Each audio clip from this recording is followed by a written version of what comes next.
Hello, everyone, and thank you so much for joining us.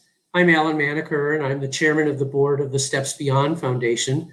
It's my pleasure to welcome you to part 2 of this important and timely panel discussion sponsored by our organization and part of the Artist Talk series entitled Activism Through Dance, A Contemporary Perspective. The Steps Beyond Foundation is coming to you from the traditional land of the Lenape peoples, past and present, and honor with gratitude the stewardship of the land. Before I turn this over to our moderator, I want to mention that all of the Foundation's past events and upcoming presentations can be found on our website at Steps Beyond, that's one word, stepsbeyond.org. There's a place there to make a suggested donation, should you be so inclined, which we hope you will be, as it will allow us to continue these presentations. And now, I'd like to turn it over to our moderator for this panel, noted choreographer, Donald Byrd. Hello, Donald. Hello. I'm thrilled to be back as we continue this journey with part 2. I'm also thrilled to have with me on this panel, to begin with, is Nia-Amina Minor. And Nia is a movement artist, an educator from South Central Los Angeles. Her creative work focuses on the body and what it carries.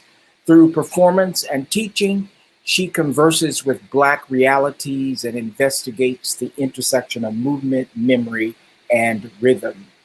Next is Jade Solomon Curtis. She is a Texas-born, Seattle-based dance artist, choreographer, and curator, interested in the body as an artifact of memory, space, and time. Her work integrates Black vernacular movements with mixed media, contemporary dance, and hip-hop cultural influences. Next is Rosy Simas. Rosy is a member of the Seneca and the Heron clan. She is a transdisciplinary artist who has historically presented her work as a choreographer. Simas projects merge movement with media, sound, and objects for stage and installation. She unites cultural concepts and images with scientific and philosophical theories to create work that is literal, abstract, and metaphor. So thank you. So shall we begin? Okay, so is there anything you want to add to what I said? Or if I didn't make a correction, or if I said it all wrong, or something like that? No? Okay, all right, fantastic. Okay, so I think one of the things that that we talked about, that what these series of these 2 panels would be about was about activism and what that means. And I think with this one, this question probably has 2 parts to it. Is because it was about a contemporary perspective on activism through dance. Can you tell me when you started creating work in a non-student environment? So I think it's important that maybe we get a sense of the trajectory that you have been on. So anybody can start. I'll jump in there. I feel like that's a hard question to answer because I feel like I'm a perpetual student. But I would say, wow, maybe after graduating college, and even then, I think that I was still very much and currently very much thinking about how I'm breaking down kind of these constructs that have been embedded, if you will, in the way that I think about what it means to construct a dance or choreograph a work. And so I feel like there's that's a very hard question to like pinpoint an exact moment in time in which, I stepped outside of being a student, if you will, and began making work. Answering that question without really answering it. I could jump in as well. I think the moment for me was probably right when I was about to finish grad school, and a kind of community of folks reached out in order to kind of think about co-forming or co-founding a collective. It was a sort of like response to what next. We've done all this sort of, learning. We've created, we've worked in various spaces. We're coming to this place as artists where we feel we need to kind of create our own environment or community in order to do the kind of work that we want to do. And I think that that was the first moment where I was maybe tipping on what Jade is saying, that line of student and creator, where I was beginning to make choices and continue to ask questions. So that stands out for me. I'll go. Can you hear me okay? Yep. Yeah? Okay. I knew in college that I wanted to make work and not be a professional dancer working for other people. And because I was in a school that was specifically training young people to dance for choreographers, and had very little focus on making work. And so my senior year of college, I produced a show professionally outside of the school. And so I feel like I jumped that sort of point as soon as I could. And part of that was just wanting to get kind of as far away from college as possible. Not saying that it was an awful, terrible experience, but when I know, Donald and I talked a little bit, I know that I'm older than the other two panelists. And so my college experience started in the late 80s, early 90s. And this was still really during a time, and I'm not saying that, I mean, things have changed, but not drastically changed. But there was still a lot of body bias and still a lot of systemic racism. And so, and so I did want to leave sort of as soon as I could. Yeah. I think we all wanted to leave as soon as we could on some level, even when it was a good experience. So now I want to, I think a question that I shared with you in our conversations about the notion of like what is activism in dance, and so in trying to discover what that is. So this question I think is like about that. So, and I wrote a statement early on, which I shared in the previous panel as well, and I think this will connect it, I hope. The two panels is the beginning step, a bridge for connecting.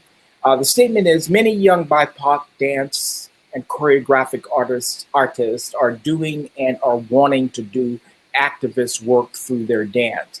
But often it seems that there is no acknowledgement of the past, and that the current impulse is not part of a continuum. So that leads me to ask you, number one, do you think that what you do is activist dance, or is activism through dance? And secondly, who in your history or in the past have you connected with in terms of an emotional or intellectual level that inspires you and that you see yourself as being part of that legacy or part of a continuum, if not legacy, just part of a continuum of a certain kind of work? Who is it that, if there's anyone that kind of gives you that kind of access to this continuum? Nia, why don't you, I'll pick Nia. Oh, well, okay. I think that the question is like, there's multiple thoughts that I have when I hear this kind of question. One of them is that, first and foremost, I think absolutely the work that I do and that I'm a part of is a part of a continuum.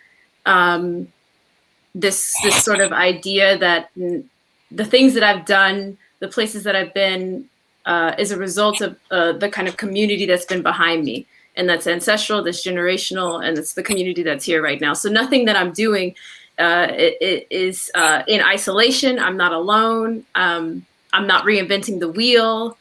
These are thoughts and ideas, the work and kind of sweat of people past and present. And I think that's important to remember, especially at times when we can feel so isolated.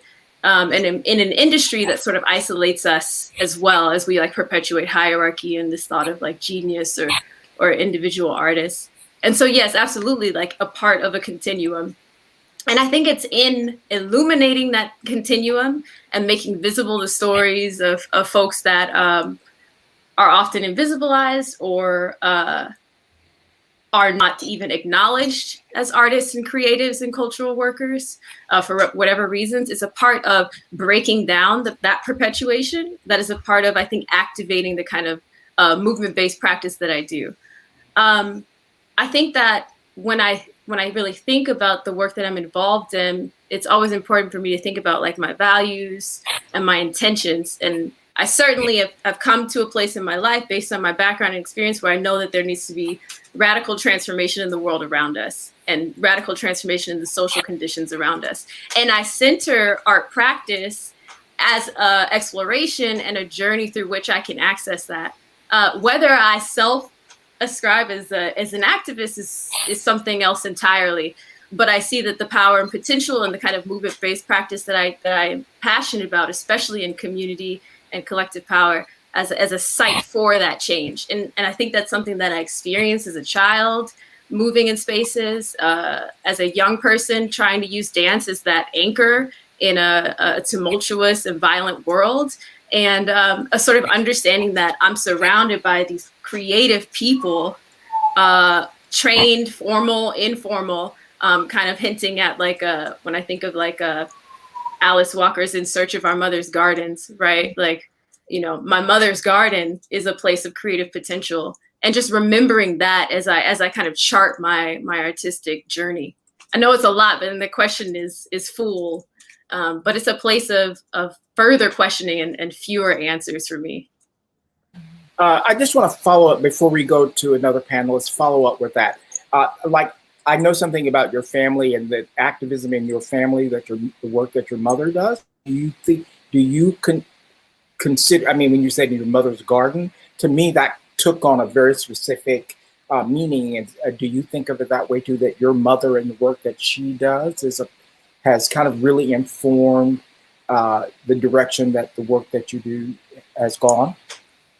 I think so. I think definitely that's there. I think also when I consider like my family in general and the sort of everyday practices of resistance that I see at any level, whether it's, you know, my sister and her husband raising four beautiful children in this sort of world, and you know, my dad being an engineer, but also being this audiophile who loves and absorbs himself in music in this intense way of like healing and passion.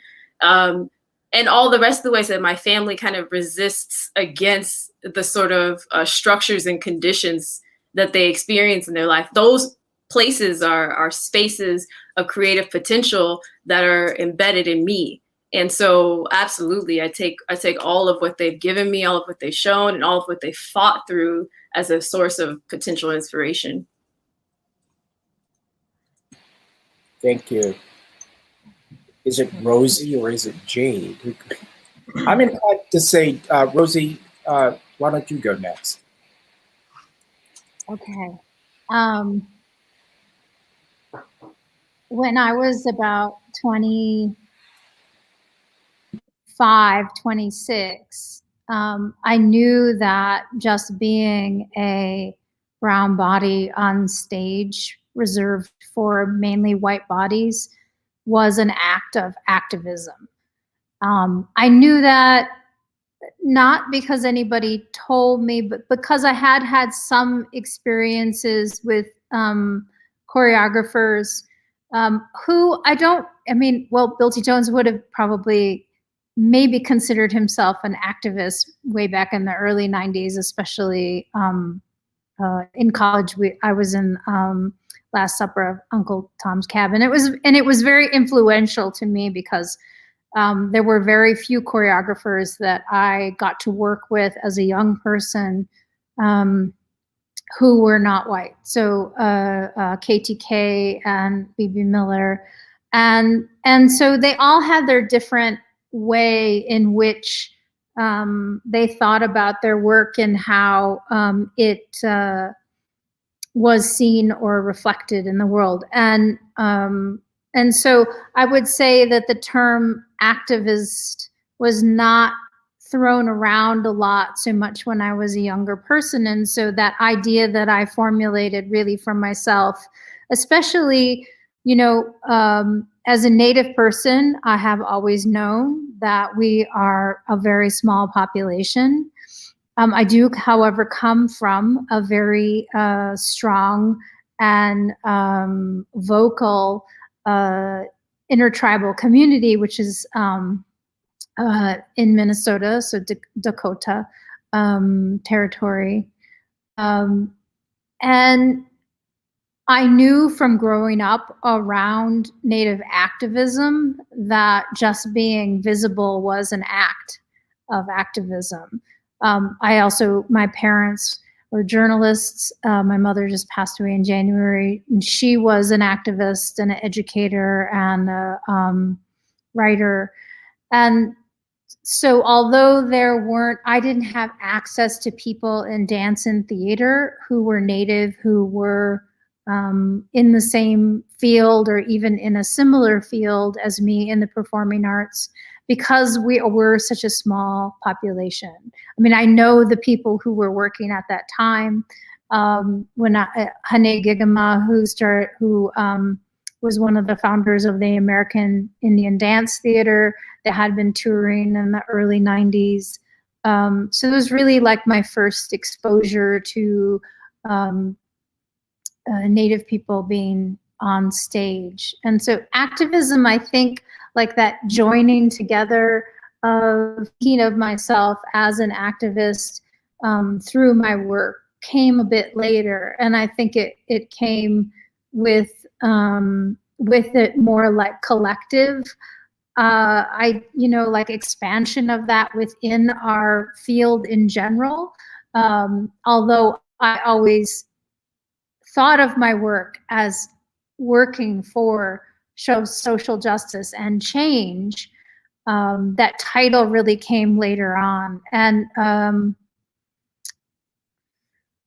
is it part of a continuum? It is definitely part of a continuum. And I think I understood that more later in my life as a choreographer, my career as a choreographer, than earlier.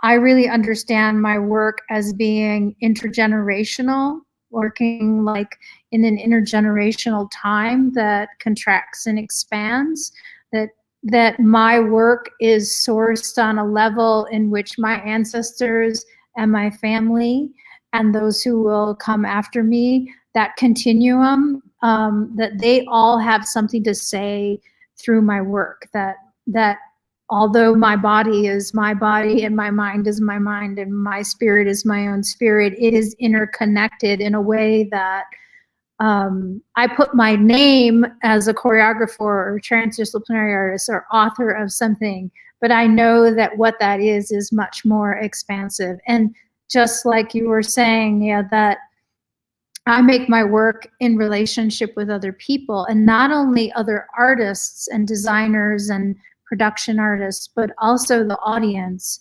My work is about building a relationship with the audience, because that is not just my community, but the communities in which I wish to share. And so I know that doesn't directly relate to the sort of, is it the activism continuum question, but I feel like it is, things are more fluid, and I'm able to see things more fluidly and more circularly than I was when I was younger. And part of that, I think, is also because a lot of us grow together. Like we come, we can be choreographers or artists that don't even know each other, but ideas may sprout that are similar, and we may have them at the same time. And that sort of like collective awareness, I think, really is something that is shared. And okay, that's all I'll say about that.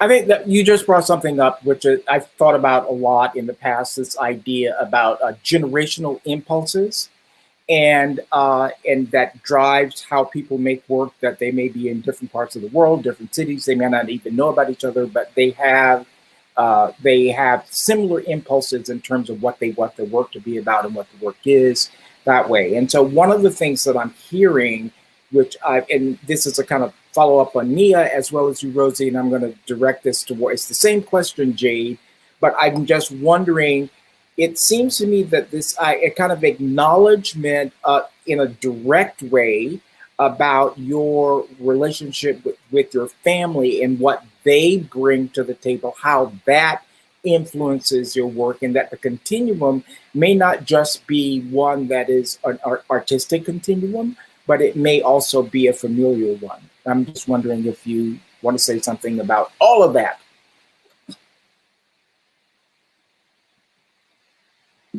Me say something about that. Sure. Well, first, I think, both Nia and Rosy said this. For me, it is obviously a continuum. Whether or not other people choose to acknowledge that, I can't exist without those who came before me and who are here presently, right? But I also think in terms of like this word activism, I think and Rosy said it, by merely existing in this body and presenting work and showing up for other choreographers in any way, right? By simply being, it is an act. It is a form of activism. And there are, I believe, different various levels in which you can engage in activism, whether that is liking something right now, right, on social media, or if that is physically putting your body out there to be subjected to whatever it is that may be coming your way. But I also think that in terms of my family and carrying things on and acknowledging their contribution to this continuum, I think that my understanding, like historically where I come from, is a really big part of the work that I make. It's a really big part of wanting to make the work. I believe that activism for me starts with self, and then it kind of percolates and goes outside of that. So myself, family, community, and then kind of the greater community. But in order to really, I believe, kind of transform and in a lot of ways transcend the way in which I navigate and the way in which I exist in this world, I believe that there has to be a really deep dive and deep connection to understanding historically where you come from.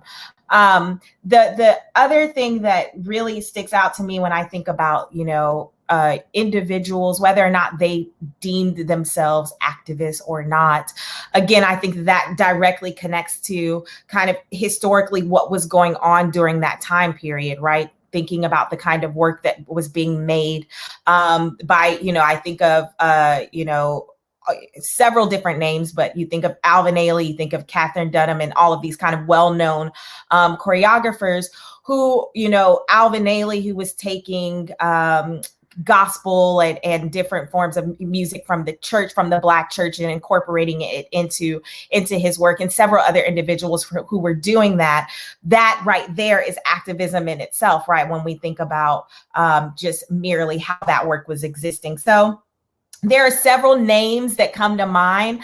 I think of Ralph Lemon, for me, really kind of transformed how I thought about dance and kind of the confined ideas around what dance could be, and even thinking about like how that relates to the other word, as in a movement, right? How those two things are connected. But for me, I think seeing how he was able to incorporate all these other different kinds of mediums that I think oftentimes dancers are like, oh no, we can only do it this certain kind of way. For me, that was a form of activism because it really it transformed my perspective. It transformed my perspective on how artists can engage with not just their bodies, but with audiences and with themselves. And so I think both Nia and Rosy really touched on this already, but I think yes, it's a continuum, and it's this circular experience that I think we're always contributing to.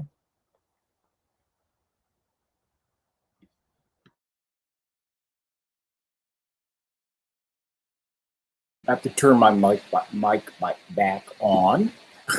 All right, so I wanted, so one of the things that with this, that originally this question that came up was around the movement itself. And the question is, can the movement itself be, the notion of activism, can it exist in the movement itself? And not just in the concept of an individual dance piece, but actually in the DNA of the movement. Now, that's a little bit more kind of abstract. And but I know some of the people on the other panel, the previous panel, and I'm not going to name any names because they're really a friend of mine, but they were going like, oh no, I don't think that's true, and blah, blah, blah, blah, blah. But I was really curious to hear what you think about it, because you are currently in the middle of making work, and do you believe that's even possible, or is that a ridiculous concept?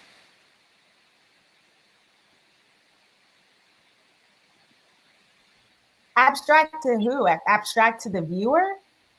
Yeah, I mean, abstract to the, yeah, I mean, I think, yes, it can. But I think it's something that that is internalized in a lot of ways. But I think, and we already kind of touched on this, and Rosy said it before, by merely existing in this Black or brown body, it is the activism, it is the movement, it is the body is that. So I mean, I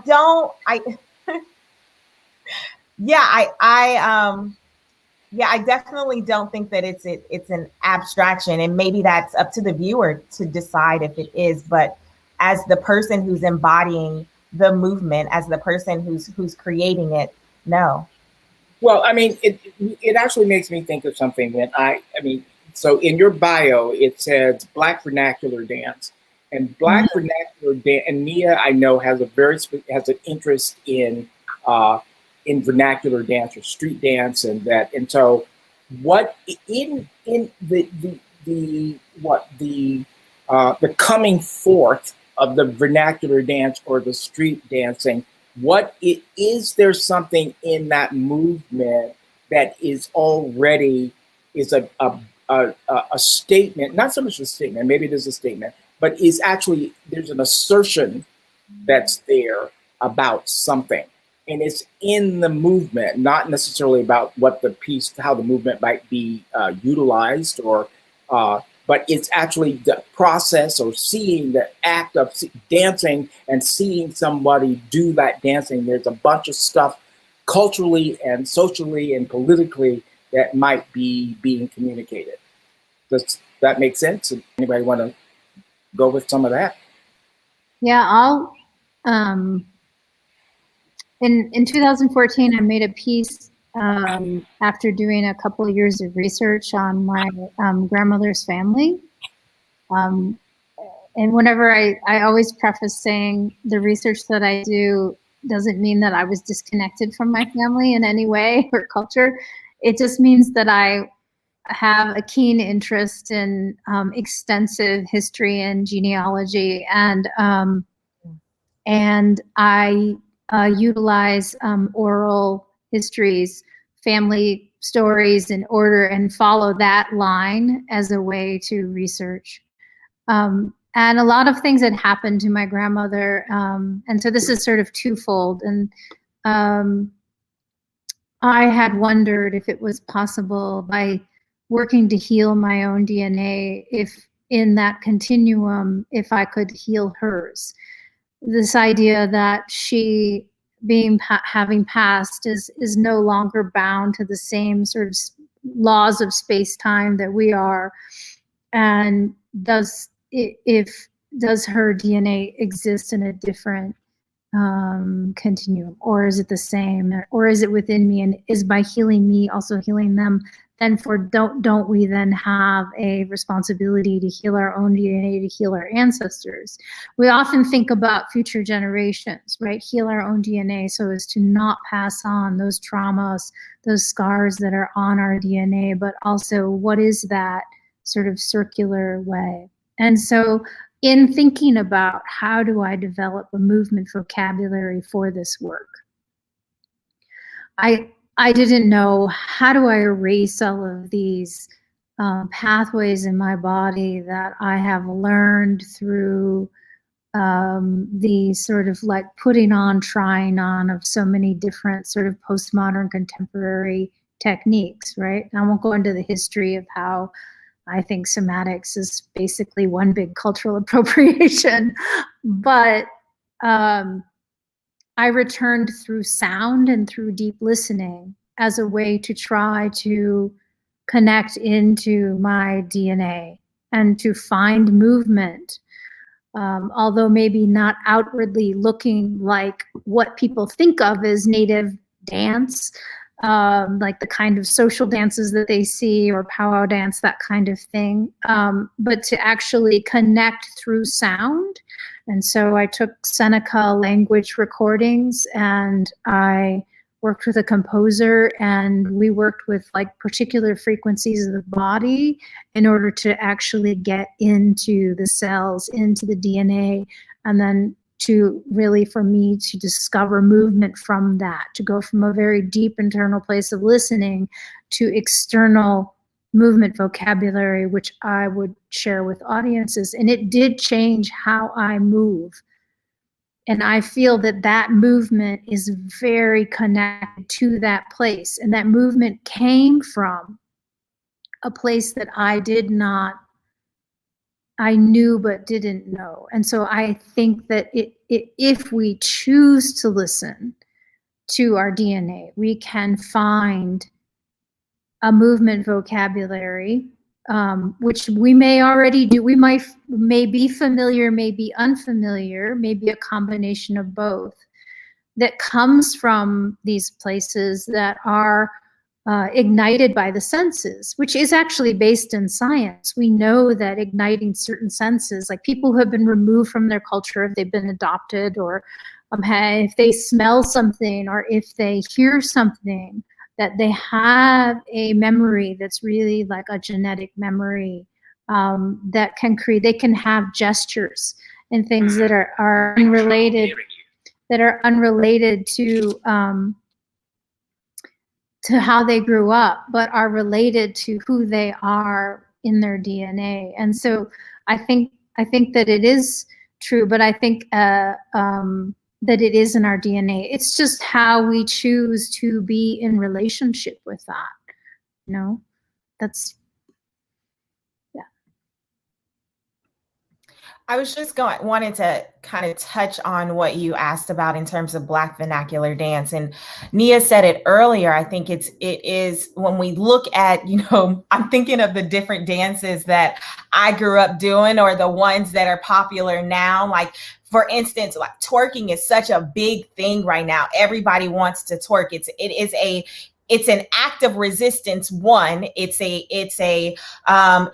calling out kind of political beliefs around respectability, right? It tells you it's addressing these issues that we have with what women, right? And what femmes can do in public or in private. I think that I mean, that's one dance in particular, but there are several others. I think of the ones that I grew up doing.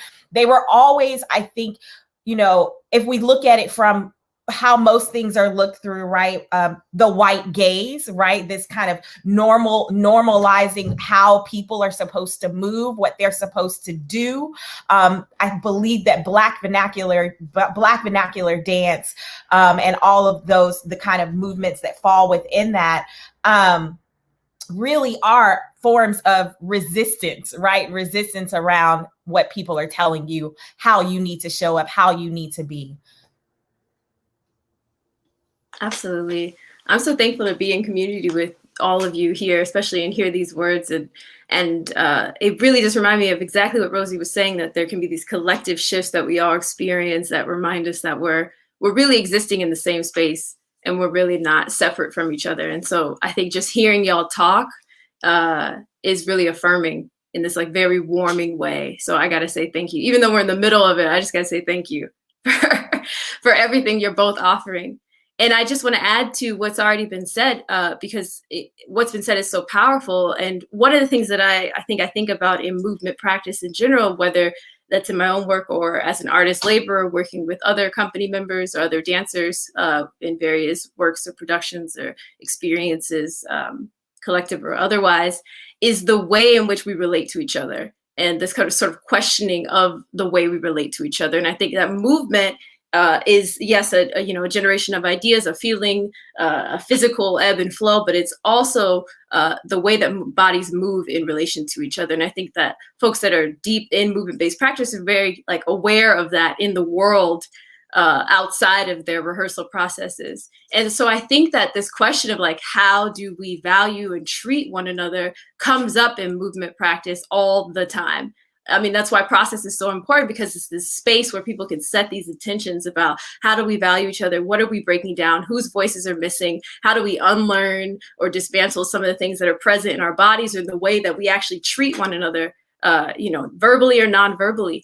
And so this question of like, how can what exists in that space of relation be radical, or be a radical dismantling of hierarchy, of patriarchy, of capitalism and white supremacy? And that in and of itself is really present in process.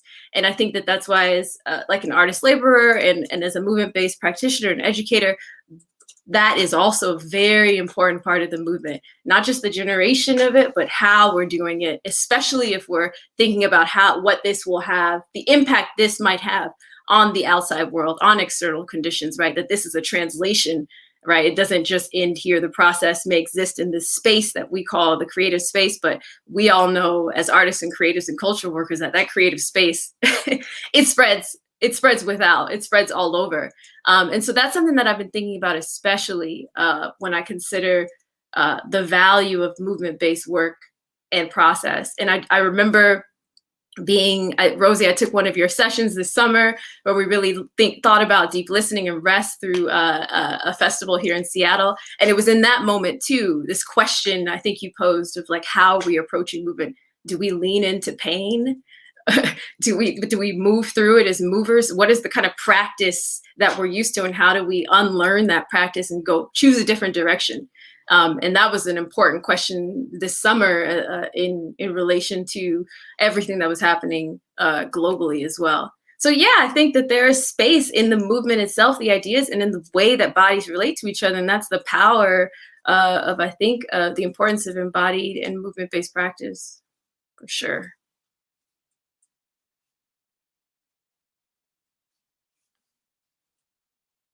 Nia, you used a term that it was kind of interesting. It made me, a lot of kind of things went off in my mind when you used it.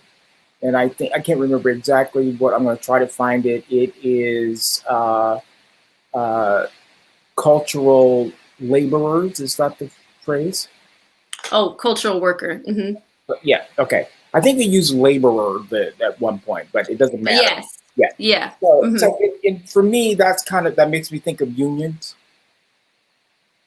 And so, but also it seems to suggest that the laborer is there. I'm going to say it this way, and their metaphoric brawn is what's making something possible, as opposed to something else, some other things that they are contributing. So, say it one more time. Yeah. So run it back one more time. Right. They're like, as a worker, and the way you kind of, what it made me think of was that what you contribute as a laborer or a worker is that you're contributing your brawn. Are you contributing more? Are you contributing your artistry, who you are as an artist, to that labor? Oh, absolutely. I mean, I think it's a question of value too, right? And it's a question of not just the exchange value of labor, but also the sweat that goes into it, or the sweat equity that goes into. And so it's this sort of like determination of what value is. And unfortunately, you know, we're operating in a sort of system that places value in specific ways on labor. And I think that there's this space for artists, laborers to kind of come together and really challenge institutions and structures that are around us. And we're seeing that a lot. I mean, of course, because it's a part of a continuum, we've seen that historically. It's nothing new, but what we're seeing a lot, especially I think in this year and in sort of the conditions that we're experiencing this year, are that people are starting to ask those questions at a heightened speed. And artists in particular are really trying to determine the best way of moving forward. Who does their art serve, and what is it they're putting out into the world in contribution to the greater global conversations that are happening. So yeah, I mean, it is all and for sure. I'm just wondering if, you know, also as you're talking, it's making me think back, going back to my entry into the art dance world. The idea, one of the big conversations was around art for art's sake, and that everything that, like back in the day, if you did work that you wanted to, that you thought was activist, or you wanted to be activist, or there was social justice, that was actually minimized. That was kind of at the bottom of it was kind of at the bottom of the hierarchy in some ways. So so where am I going with this? I had a question, but where I can go with it, which is a question that we talked a little bit about, that which I brought up in the previous panel about ballet. Ballet is not usually a place where I look for a source of activism. It may be there, I'm just unfamiliar with it. And so I'm just wondering, for you, are there other forms of genres of dance that you think that activism is a part of it in a kind of meaningful way, or if it's not, that there are people working to kind of bring that to the forefront? So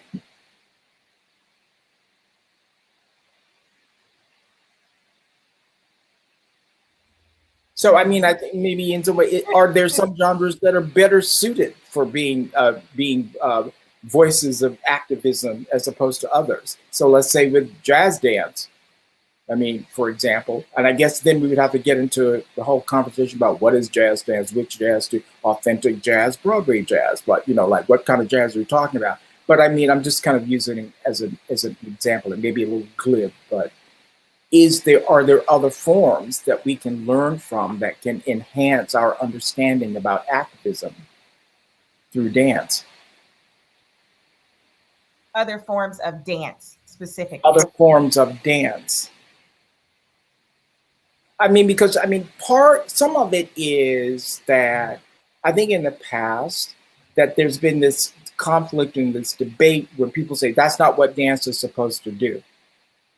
I mean, doesn't it come down to like how you're defining dance at the end of the day? Like there's, you know, I feel like for me, there's a difference between, you know, a dancer and a mover. There's a difference. And sometimes those two things intersect. But I think that oftentimes by merely thinking of like these different forms of dance and these different kinds of dancers, I feel like that immediately puts limitations on what it could be. And I think that the you know, like Lauren Anderson, right? We think about her existing in the ballet, in her muscular body existing on stage, right? That is pushing the limitations that have been placed on that art form. So you have that in one way, but then on the other hand, I think that there's a lot more, and this may not necessarily be true everywhere, but there's a lot more, I think, flexibility when you think about kind of like this contemporary dance. And even that is limiting, right? Because I feel like people are starting even associate that with these the ballet fundamentals, right? That immediately kind of put ideas around how the body is supposed to show up, what the body is supposed to be able to do. And again, I think that at the end of the day, it comes down to, and I said this earlier, kind of the white gaze, and that being able to determine the value and the importance of the movement. I think that, you know, at the end of the day, we as individuals can learn from, without appropriating, right, different forms of dance and building what it is that we kind of view and want to embody. But I don't know that there's one particular kind of dance that does it better than the other. Well, I mean, I think the question is not so much that it does it better, but that maybe there are forms that make room for it, as opposed to others that may not make room for it so much. So, I mean, and I think a lot of it has to do with the context that the dance, so the context that it exists in. So like the academies where certain kinds of dance is done, that academy and the way things are taught there, which you referenced, then may not allow for certain kinds of dance. So I also remember when I was in college, if you go back to the 30s and 40s in composition, and that's before me, by the way, if you go back that far, is that if you did modern dance, you could not make a piece using popular music. That it was kind of ruled out. That was kind of, so there are all these things that said what kind of music you needed to use. And so therefore so what the dancers could be about then in some ways there were limitations put on it because of the kind of restrictions about, and I think this kind of goes, it's not like respectability, but it's related to respectability. Like what can the genre or contain, what's okay for it to contain. So I think that in this question we're talking mostly about dance for stage, and and when you asked me the question the other day, I didn't think about it that way. I was thinking about so the American Indian Religious Freedom Act, which was in 1978, we were not allowed to. So, you know, the first 12 years of my life, I was not allowed to practice religious freedom, which was dances, right? So our dances were banned, but you could think of like Wovoka and the ghost dance as being one of the first sort of visible acts of activism through dance. I think that the gathering, you know, but before the American Indian Religious Freedom Act, I went to powwows and I danced. That's how how I learned how to dance. And at these powwows, many of the big ones, like in Chicago and other areas that I got to go to, there were thousands of people. And that to me was an act of activism. And I think that the continual growth of that social dance is an act of activism. And so, yeah, that is a different form. I also just, so back in like the late 90s, early 2000, I did dance in a couple of pieces for Pearl Lubungan in San Francisco, who you may or may not know, choreographer. And I remember the conversations back then really being like, you know, Pearl and other choreographers who were making work about atrocities that happened, you know, for her to the Filipino community of San Francisco, who had, you know, experienced extreme racism, that work was not considered, you know, that was on stage, but it wasn't considered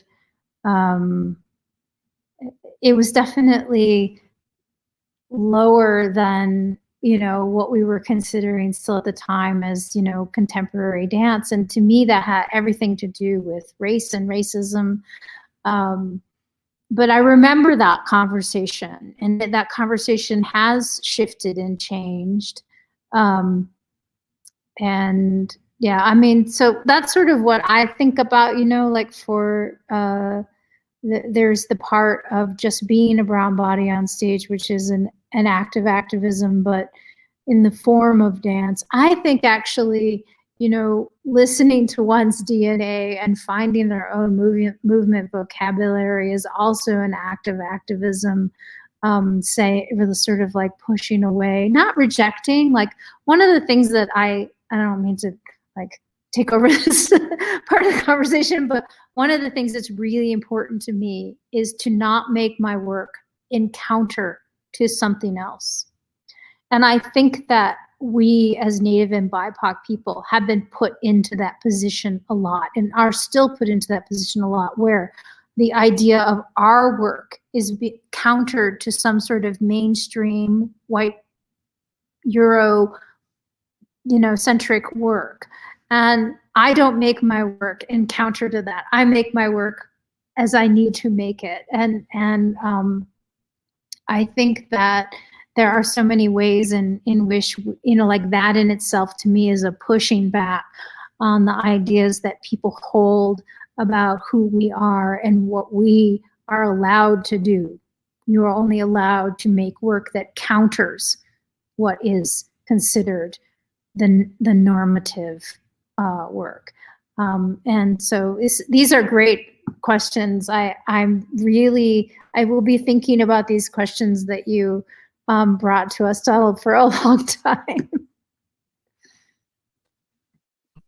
Yeah, I think in response to what I heard from both Rosy and Jade, something that came up for me was I've been thinking a lot about how I learned how to dance and where I got that from. And I just have these like very distinct memories, both told and all shared from my family, and also things that I remember of just being in my family living room and just grooving to whatever music I could get my hands on, and just being in the space of curiosity and imagination and bringing in things that I'd either learned from family members in social settings or have been taught by friends outside, or all these things that were just in my body. And then my relationship with music, and just going off in the living room and just making my family come in and watch and dance with me. And that was the space of like the catalyst for me in how cemented movement is in my life.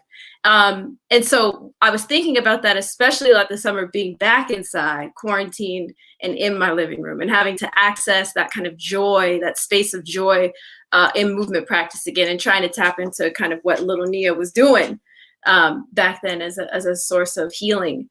And this question of where my groove came from and who I carry in that came up for me this summer a lot.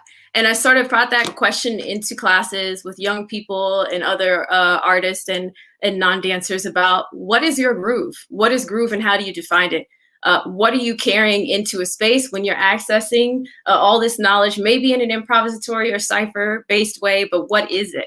And can you name it and start to acknowledge it in this potent way where you're illuminating things that may have been invisible? And I think that is in particular really important when we talk about dance and movement is, yes, this question of activism and radical change, and also whose voices are missing, or what have I been keeping quiet, or what have I silenced as a way of moving through the world, either because of survival mechanisms or whatever else. And something else that came to me was that I grew up moving in spaces with a lot of Black and brown people in dance. And I thought that was the norm. I was like, oh yeah, I'm gonna go out into the dance world, having left Debbie Allen in South LA and like being in all this beautiful space with Black and brown people and really dancing in a rigorous way. And I thought, oh yeah, I'm gonna go out into the dance world, the industry, and that's what it's gonna be. That's what I thought that's what it was. And in talking with a lot of young people that I meet in other places and other students, I realize that that's not what people's experience has been with dance. And so in that way, this question of genre and of technique and discipline is something that I think we all need to continuously challenge in kind of this invitation that Rosy gave in terms of like thinking outside of those restrictions and not counter to. And so, I mean, that's a lot of rambling, but I think that's what these questions bring up for me is more questioning and more realizing that as a community, in order to hold each other up and center the most marginalized and protect the least protected, that's what we have to do in this dance, quote unquote, dance space or movement-based space in this art space. And that is an important process that I hope continues past this moment that we're in as well. So as you're saying this, and one of the things that I'm hearing then is it raises the question for me of how important is the audience to you in what you do, and what role do you think they play?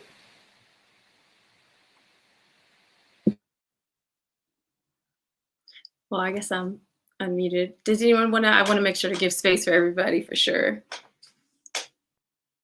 No, I mean, I think I can't make work without considering who I'm making the work about. And for me, it's not separate. It is the community that the work is being made about is oftentimes, sometimes not in the audience, right? And I have to also, I've been thinking a lot about kind of institutionalized frameworks in which Black and brown bodies are allowed to show up in. And I start thinking about also this conversation around oftentimes accessibility as it relates to kind of being able-bodied, right? But I also think about accessibility in terms of the people who are the subject matters of or the subjects of the work, and oftentimes are left outside of the conversation. It's almost like this anthropological like violence, right? There's like this a form of erasure. But when I think about in terms of the audience, that's sometimes a really hard question to answer, especially living in Seattle, making work that is about my Black body and those who relate to that, and looking out in a sea of white identifying individuals, and it becoming, you know, like this subversion almost. Anyway. So I think that's a complicated question. I think it depends on the space that you're in, but also understanding. I think for me, it's always making sure that bringing those people, Black people, into the space, into the work, whether or not they're sitting there with me or not, but you know, manifesting that kind of existence is important and definitely a part of how I make work.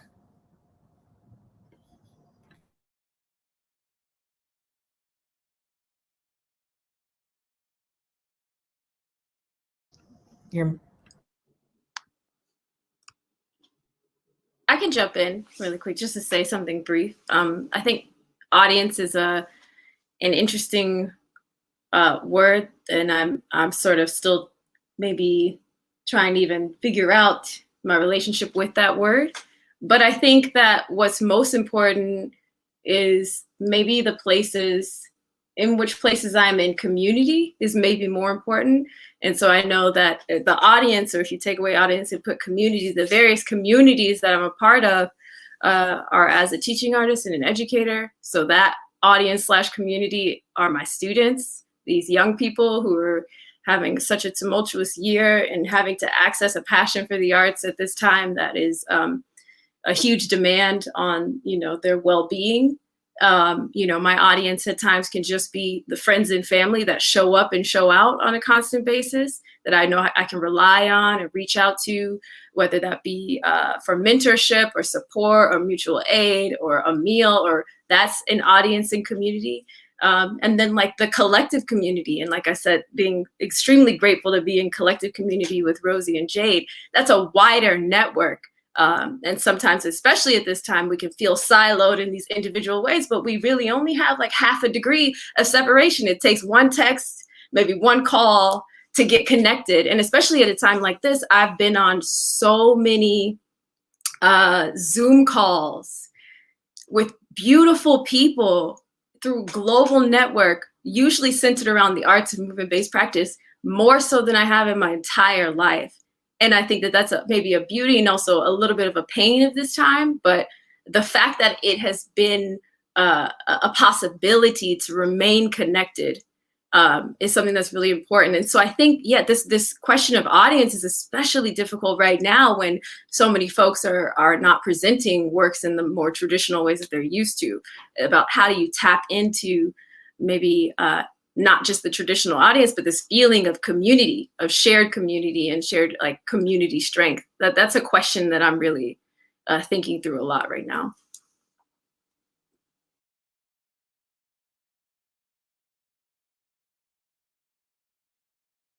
We're going to lose Rosy because she has a show tonight that she has to go to, get ready for.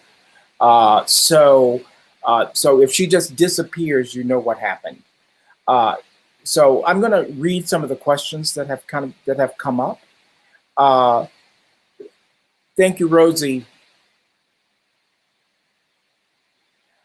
This one is from, I think it's Sally Rouse. She's says, can you speak about women and gender roles in the contemporary perspective? I mean, I think that makes sense that comes up given who's on this panel today.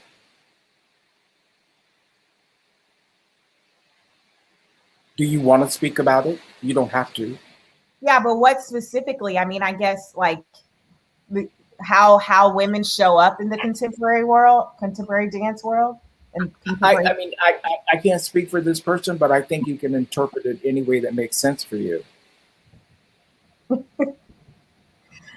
I mean, you can speak to it. I mean, to me, this panel is really. I was on a panel a couple of days ago, and the whole thing came up about how the only woman on the panel somehow was silenced, not necessarily intentionally, but that she felt silent. And so one of the things that I was kind of really thrilled about and excited about was kind of looking at who was on this panel.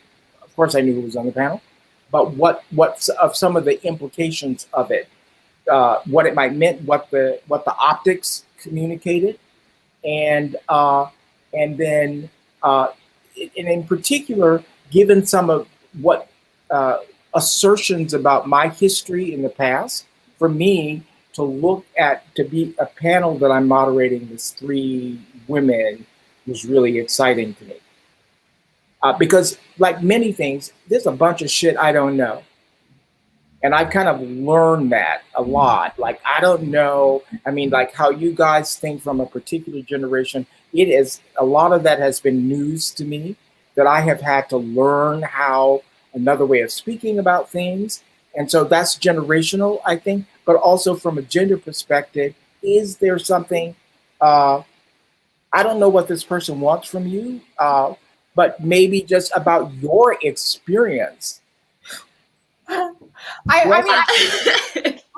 think for me there is still a continuation of this hypersexualization of the female body, and I think that is something that I have experienced throughout my career, like from very beginning of taking my first ballet class and the expectations of like what I could show up in, what I had to wear in order for and expose myself to. I think that for me, I've always, and even people that I've never really idolized specific individuals, but the particular bodies that I've always gravitated towards were always a lot more muscular, always a lot more like kind of fell in the realms of like androgyny, if you will. And so for like, when I think about like these gender roles and like how we show up now, there's a shift that's happening. Definitely for me, I can't say that it's being reflected in the greater dance community,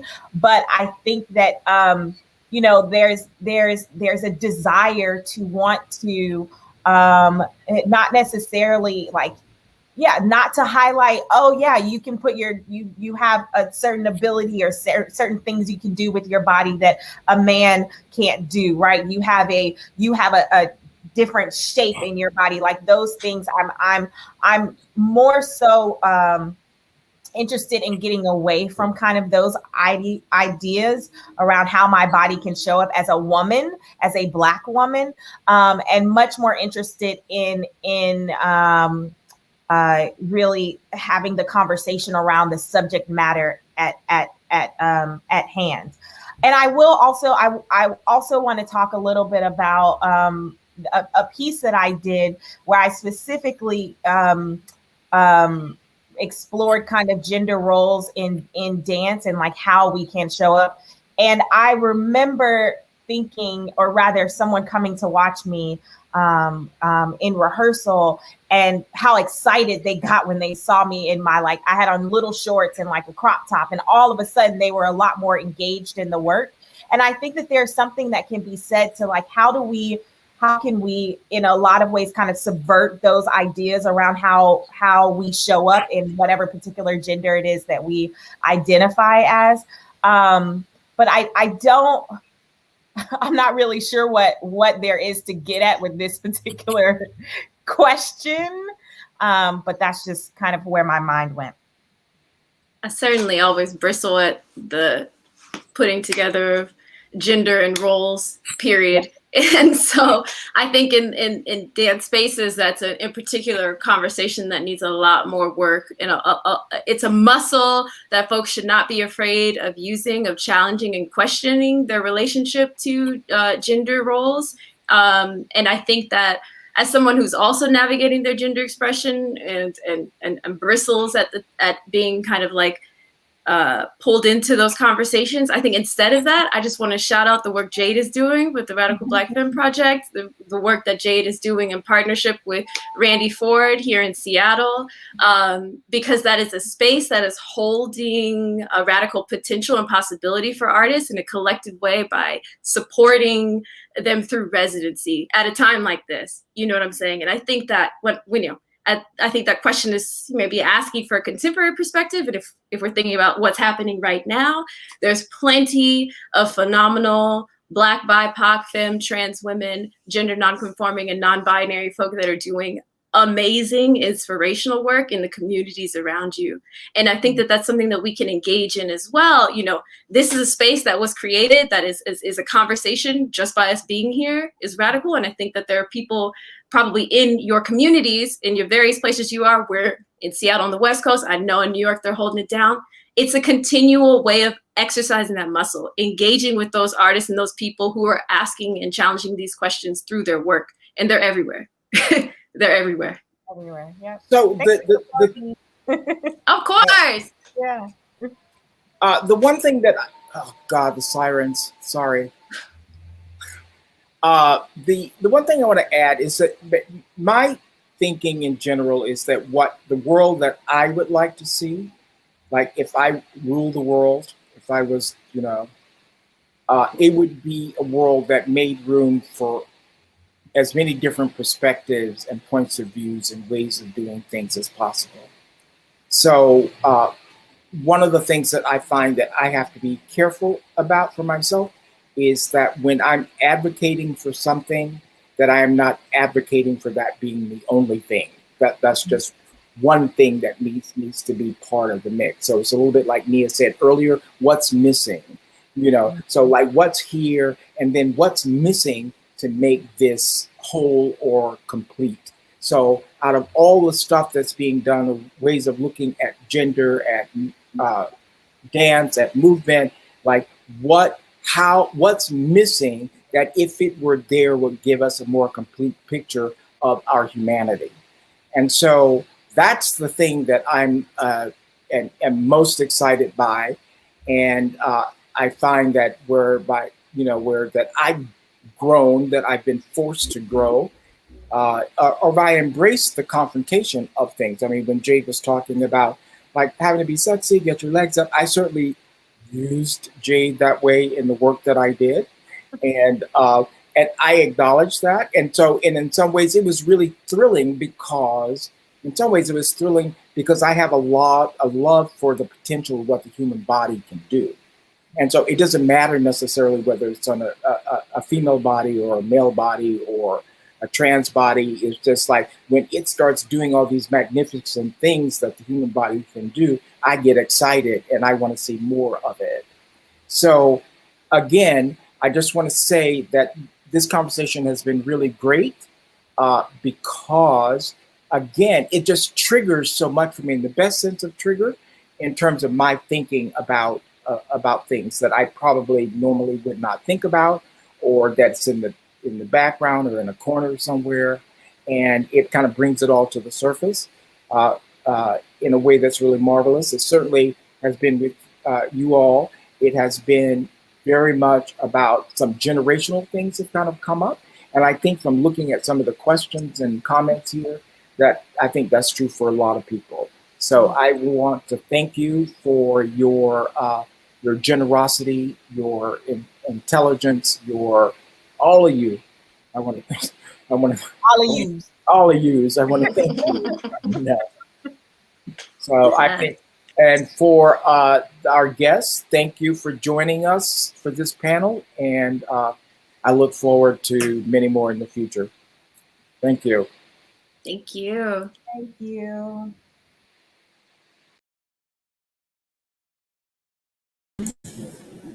Thank you all. Thank you to our distinguished panel and to our moderator, Donald Byrd, for this important and really insightful discussion. Please join us again on Sunday, April 18th at 7 p.m.